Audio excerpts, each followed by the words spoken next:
নমস্কার, আমি প্রিয়াঙ্কা। আমার চ্যানেলে আপনাদের সবাইকে স্বাগত জানাই। আশা করছি সবাই ভালো আছেন, সুস্থ আছেন। সকাল সকাল ঘুম থেকে উঠে এক কাপ চা করে ফেললাম। দেখুন, সকাল সকাল চা ছাড়া একদমই দিনের শুরুটা যেন ঠিকঠাকভাবে হয় না। গরম গরম চায়ে চুমুক দিলে তবেই তো মনে একটা আলাদাই তৃপ্তি আসে, তাই না? সকাল সকাল চা নিয়ে বসে পড়েছি। আপনারা ভাবছেন প্রত্যেক দিন একই রকম চা খাওয়া, কী করব বলুন? প্রত্যেক দিনই তো চা খাই, তাই আপনাদের সঙ্গে শেয়ার করি। তারপরে উঠেই বিছানাটা পরিষ্কার করে নিচ্ছি। বিছানাটা অপরিষ্কার থাকলে আমার আবার একদমই ভালো লাগে না। মনে হয় কীরকম একটা ঘর দর কীরকম হয়ে আছে, অগোছালো। বিছানাটা পরিষ্কার করে নিলে একটু ঠিকঠাক লাগে, অন্য কাজের এনার্জি পাওয়া যায়। তাই সকাল সকাল উঠে বিছানাটা পরিষ্কার করে নিচ্ছি। তারপরে জানলা দরজাগুলো খুলে দিলাম। একটু মেঘলা মেঘলা হয়ে আছে, রোদটা হয়নি। তারপরে ব্রেকফাস্টটা করে নিচ্ছি ওই জানালার ধারে। কাল রাতে একটা রেসিপি বানিয়েছিলাম, ভাবলাম আজ আপনাদের সঙ্গে শেয়ার করি। দেখুন, চিকেনের যে সলিড পিসগুলো কিমা করা ছিল ওগুলো নিয়েছি। ওতে হলুদ গুঁড়ো, লঙ্কা গুঁড়ো, টক দই, আর লঙ্কার গুঁড়ো বলতে আমি কালারের জন্য কাশ্মীরি লঙ্কা ব্যবহার করেছি। আর হচ্ছে জিরে গুঁড়ো দিয়েছি। জিরে গুঁড়ো তো আপনি ধনিয়া গুঁড়োও দিতে পারেন।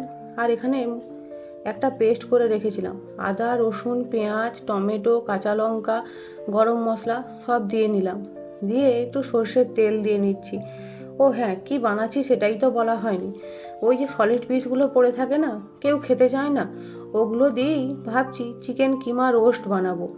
একবার করে দেখবেন, ভীষণ টেস্টি হয়। আর আমি একটু আলুও দিয়ে নিয়েছি, রাতে খাওয়ার জন্য করছি তো।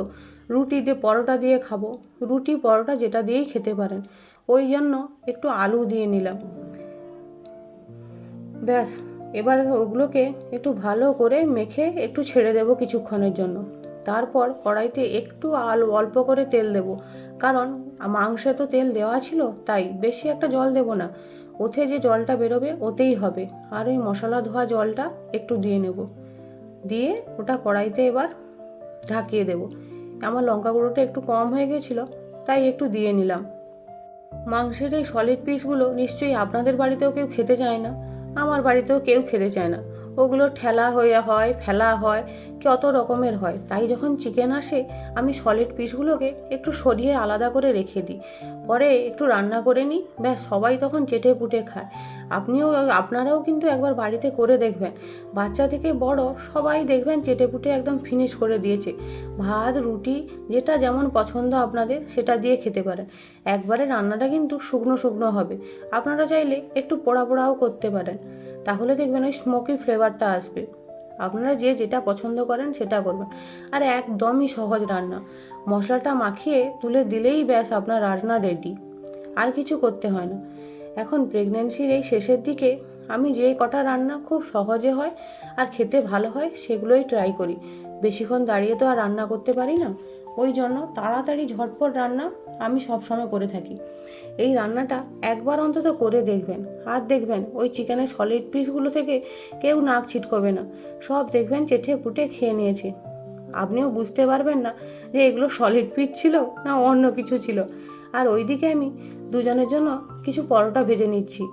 বেশি করব না, 4-5টা করব, দিলেই আমাদের রাতের ডিনার কমপ্লিট। এটা পরোটা দিয়েও খেতে বেশ দারুণই লাগে। আর এই সময় আমি রান্নাঘরে তো বেশিক্ষণ সময় দিতে পারি না, দাঁড়িয়ে বেশিক্ষণ দাঁড়াতে পারি না, পায়ের প্রচণ্ড যন্ত্রণা হয়। আর রাতের বেলা তো ঘুম ঠিকঠাক হয় না, ওই জন্য সারাটা দিন কীরকম একটা যায়, খুব একটা ভালো কাটছে না সময়গুলো। আপনাদেরও নিশ্চয়ই হয়েছিল এই সময়। 2-5 মিনিট দাঁড়িয়ে কাজ করলেই কীরকম একটা পায়ের যন্ত্রণা, কোমরের যন্ত্রণা, কীরকম একটা অস্বস্তি বোধ শুরু হয়ে যায়, ভালো লাগে না। ওই জন্য যেগুলো ঝটপট রান্না হয় কোনো রকম করে নিই, আর একটু বেশি করেও করে নিই, যদি থেকে যায় পরের দিন আবার ওগুলো দিয়েই চালিয়ে নিই। এই করে করে মোটামুটি আমাদের চলছে। এবার এদিকে দেখে নিচ্ছি আলুগুলো সেদ্ধ হয়েছে কিনা। আলুটা অপশনাল, আপনারা চাইলে দিতে পারেন, আবার নাও দিতে পারেন। আমরা আলুটা একটু পছন্দ করি, তাই আলুটা একটু দিয়ে নিয়েছি। আপনারা চাইলে এমনি চিকেন কিমা দিয়েও করতে পারেন। দেখুন, রান্নাটা একদম কমপ্লিট। আর এদিকে আমি খাবার বেড়ে নিচ্ছি। গরম গরম খেতে ভালো লাগে, ওই জন্য করে সঙ্গে সঙ্গে বসে পড়েছি। আর রাতও অনেকটা হয়েছে, ওই জন্য ভাবলাম খেয়েই নিই। খেয়ে বাকি কাজগুলো করব। দেখুন এদিকে আমি খাবারটা আমার নিজের জন্য রেডি করছি। ও হ্যাঁ, আপনারা যদি ঝাল বেশি পছন্দ করেন কাঁচা লঙ্কাটা বেশি করে বাটবেন, আবার গোটাগুলোও দিতে পারেন, কিছুটা ভেঙে দেবেন, দেখবেন আরও ভালো খেতে হয়। আর আমি এদিকে পরোটা দুটো নিয়ে নিচ্ছি। আমার বর পরোটাগুলো দেখে কি বলছে জানেন? বলছে পুরো মানচিত্র হয়েছে। আমি না পরোটাগুলো ঠিকঠাক বেলতে পারি না, ওই জন্য এইরকম দেখতে হয়েছে। যা পেরেছি তাই করেছি, তাই না? দেখুন তো রান্নাটা কেমন হয়েছে।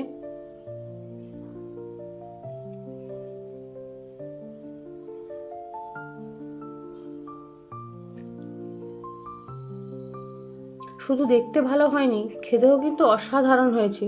একবার বাড়িতে অবশ্যই ট্রাই করবেন আপনারা। আর যদি রান্নাটি ভালো লেগে থাকে তাহলে চ্যানেলটি অবশ্যই সাবস্ক্রাইব করে দেবেন। আশা করছি ভিডিওটি আপনাদের সকলেরই ভালো লাগবে। ভালো থাকবেন, সুস্থ থাকবেন। দেখা হচ্ছে পরের আর একটি ব্লগে। টাটা।